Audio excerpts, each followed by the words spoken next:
you afraid of the dark? That's where nightmares are made. Where monsters lurk in the shadows. Where ghosts appear. This may not be our house, but tonight, we'll haunt it. But it's not about the spotlight for us. It's about creating havoc. So when that bell rings, there will be no trick or treat. Nah, this is on sight.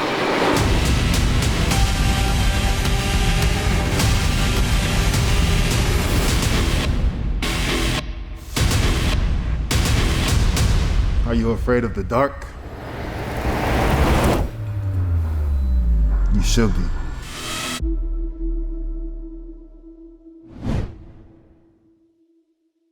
It's officially spooky season, as the Bengals have frightened their last two opponents and look to do the same on Halloween night. Happy Halloween and welcome in to Bengals Weekly. I'm Marissa Contipelli. It's the season's first installment of the Battle of Ohio. But before we get to kick off against the Browns, we take you behind the stripes with Ted Karras, as the center has quickly become a staple in the locker room. We'll have our guys take a look at some of Joe Burrow's best throws of his career. And on Countdown, I'll tell you how the Bengals defense has been ghosting teams in the second half. But first, it was a day when the offense was firing on all cylinders, as Joe Burrow threw for nearly 500 yards. For your enjoyment and ours, it's a good thing we had the quarterback mic'd up. This afternoon, it's a battle of first-place teams at Paycor Stadium as the Bengals host the Atlanta Falcons on a picture-perfect Sunday afternoon in Cincinnati. Finally. I hate the lead up to game day. Joe Burrow coming off his best performance of the year last week. We are scoreless 2 minutes into the game. Fakes to Joe Mixon. Burrow throwing deep down the middle of the field. Tyler Boyd over the shoulder catch at the 16. And he streaks into the end zone. Touchdown, Bengals. Great job. Great job. Hey, great pro. That's what I'm talking about, TV. Go, bro. Burrow, he was 3 for 3 on the opening drive. 7-0 Cincinnati. Shotgun snap to Burrow. His pass. Nice catch. On the ball. Huddle. Turbo touch. Burrow catches the shotgun snap. He's back to throw. He's going to throw it high and deep for Chase. Jamar has the ball. It is a touchdown. 3 drives, 3 touchdowns for Joe Burrow and the Bengals. You know it. Press man? What are they doing? You're going to be going down. Feeling good today. This is what they do. They come back. Guys, keep our foot on the gas. Cincinnati up 21-7. Now Burrow throws toward the left sideline. Back shoulder throw. Chase makes the catch. Cuts into the middle of the field. Bye-bye. And the chase of Chase is unsuccessful. A 41-yard touchdown. This is awesome. You stop running on them? I'm saying after you got the ball. And it'll be first and goal from the 1. Quarterback sneak, Joe Burrow. The officials come marching up the goal line. There's the signal. Good job, touchdown on the quarterback sneak. And the Bengals have gone up and over 30 for the second week in a row. That was like recess. I had to put no pace on that. Oh, yeah. Turbo touch. Burrow catches a high snap. Quarterback draw. It works. He's to the 40, 45, and tackled from behind at the 48. A 20-yard run for Joe Burrow. I had to wait on Ted. You're really jogging, bro. That's what I was saying. A bug just flew into my mouth. Jesus. That was disgusting. We're kneeling down. Victory. One more snap will do it for Cincinnati. The Bengals beat the Falcons 35-17. Great job, Joe. Big win, fellas. Great job, bro. Much respect. Much respect, baby. Yeah. Honor to play against you, man. Yeah, great bro. Career. Thank you, bro. Sorry, no field goals today. I know it.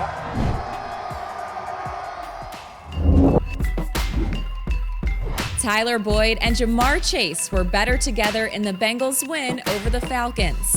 On an afternoon where Joe Burrow threw for 481 yards, Boyd and Chase were on the receiving end for 285 of them, as the pair were also responsible for all 3 of the Bengals' receiving touchdowns. Now Burrow off the play fake. He's going to let one fly. Oh, he's got him wide open. And strolling in for the touchdown is Tyler Boyd. Now Burrow throws toward the left sideline. Back shoulder throw. Chase makes the catch. Cuts into the middle of the field. Bye-bye. And the chase of Chase is unsuccessful. Chase and Boyd both graded out in the top 5 among all receivers in Week 7 per Pro Football Focus, as the pair are both on pace to finish the season with over 1,000 receiving yards. Tyler Boyd and Jamar Chase are better together. Brought to you by Fifth Third Bank. Coming up next, we sit down with Ted Karras, who has football ties as deep as they run. Stay with us here on Bengals Weekly. Bengals Weekly is brought to you by Paycor, proud to be the official HR software provider of the Cincinnati Bengals. And Kettering Health, the official healthcare provider of the Cincinnati Bengals.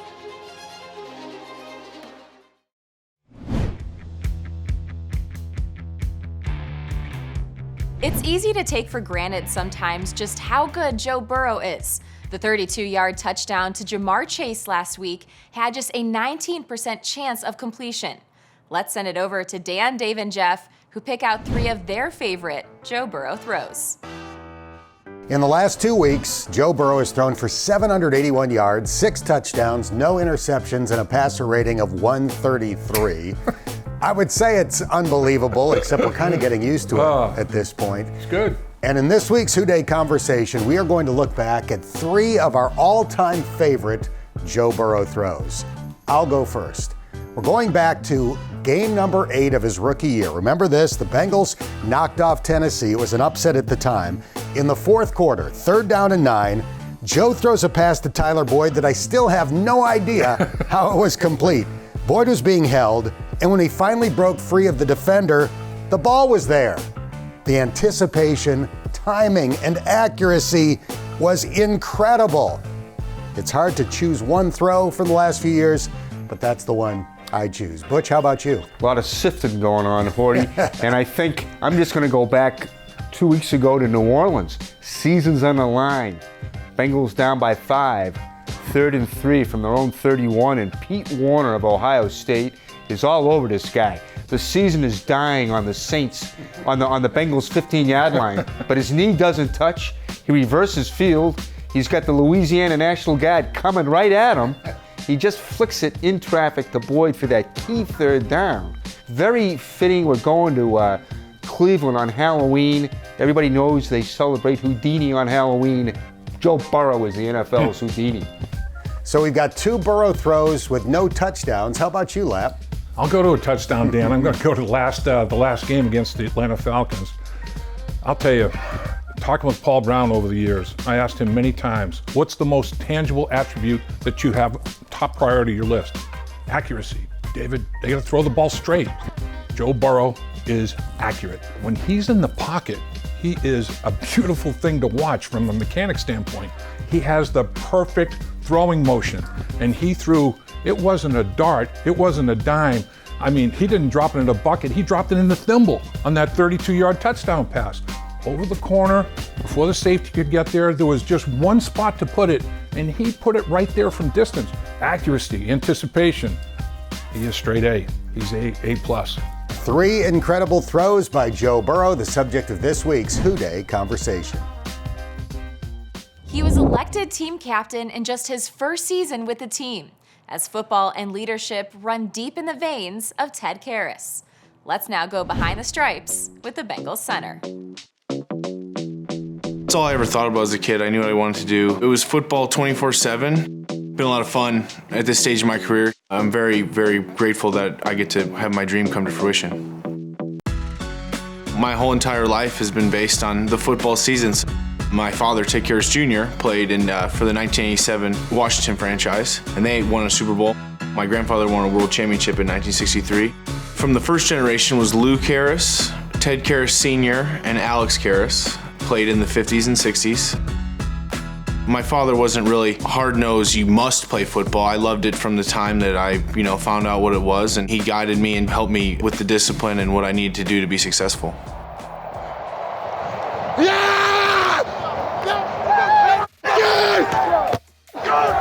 He's one of those guys that's got somewhat of an infectious personality. He's always upbeat, he's always high tempo, he's always got some juice and energy about him, and it spreads to the other players. I like to bring a lot of energy and enthusiasm. I think those are the number one commodities for success in any industry. It's very special that these guys awarded me by voting for me for captain, and I take it very seriously and want to do a great job. So f***ing proud of this team, even it up, long weekend, enjoy it. There's so many leaders on this team, and just to be one little small part of that is a great honor to me. Keeping our quarterback clean is a big deal for me and for our unit. That's our job, is to protect him. I call him the ultimate helper in protection. He sits in the middle, he's right in front of the quarterback. He does a great job looking for work, knowing where to be. He's got a great understanding of where to actually help. I've been very fortunate with the quarterbacks that I've been able to be an offensive lineman for in my career, and he's as premier as it gets and a really cool guy. I mean, his nickname is Joe Cool. Those are the two guys that really got to lead the group, the quarterbacks in the center. When both those guys have that leadership capability, you really got something special going, in my opinion. All night, right from the jump. It's on us tonight, fellas. Let's go. All we're trying to do is get win number 2. Trenches on 3. 1, 2, 3. Trenches. Culture is everything. Our locker room was one of the best I've ever been around. The guys care about each other. They get along tremendously. That's a great thing. The camaraderie of a team, that'll be something that'll, once football's over, I'll dearly miss. I love being on the team with the guys, and ultimately I want to help everyone succeed, because when we all succeed together, it's going to equal a lot of wins, and that's the ultimate goal. It's who he is, it's what he loves. I always say this game is played and coached by passionate people, and he is by far one of those guys. Being able to play football at 29 years old still, I've been playing since I was 8 and living my dream. I'm very grateful for that opportunity every day, and I'll never take it for granted. Coming up next, we preview the Battle of Ohio as the Bengals take on the Browns for the first time this season. Stay with us here on Bengals Weekly. Bengals Weekly is brought to you by Fifth Third Bank, the official bank of the Cincinnati Bengals, and your local Kia dealers. Visit kia.com to discover movement that inspires.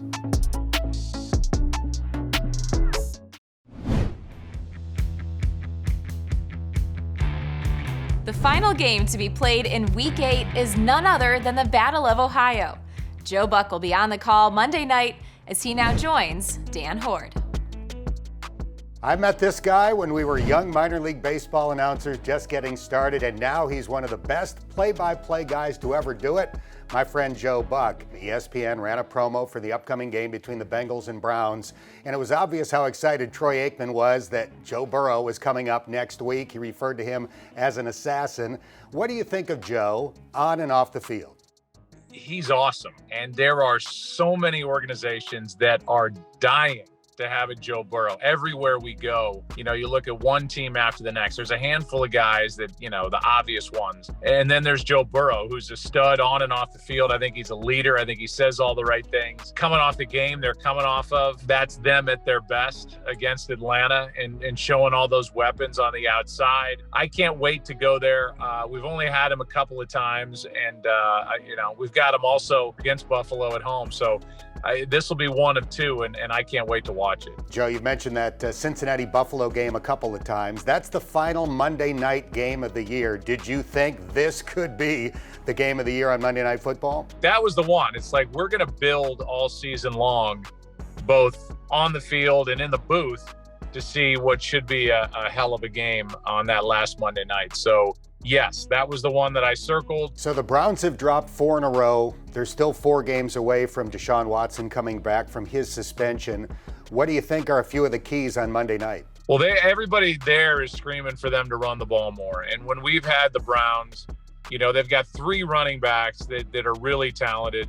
They are banged up a little bit on their offensive line. They've got a good offensive line when everybody's there. They do have Jacoby Brissett. I don't know that he's the quarterback at this point in his career that you hang your hat on and go, he's going to just take you up and down the field and win games. They need to kind of go back to old school football. I expect them to come in running the ball, trying to keep Joe Burrow off the field. I think when you're playing Cincinnati, you're trying to keep that other guy off the field. So if they don't come in and try to pound the football, I would be stunned just because of how good Cincinnati is offensively. Joe, I appreciate your time. Keep up the great work, and thanks so much for joining us. Yeah, you keep up the great work. I'll see you Monday.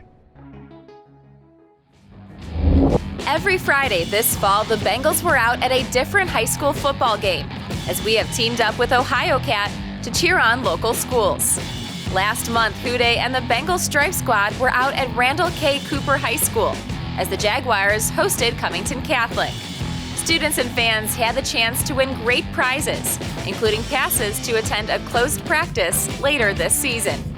Rule your school and be on the lookout for Friday Night Stripes, as the Bengals and Ohio Cat could be coming to your game next. Coming up next on Countdown, Joe Burrow continues to make his mark in the league, and I'll tell you what QB1 did next when we return. Bengals Weekly is brought to you by AltaFiber, proud to be the official internet provider of the Cincinnati Bengals, and Betfred, the official sports betting partner of the Cincinnati Bengals. Join Dan Horde and Dave Lapham Wednesday nights for the Bengals Game Plan Radio Show Live, presented by Bud Light. Visit Bengals.com/gameplan for a list of locations each week.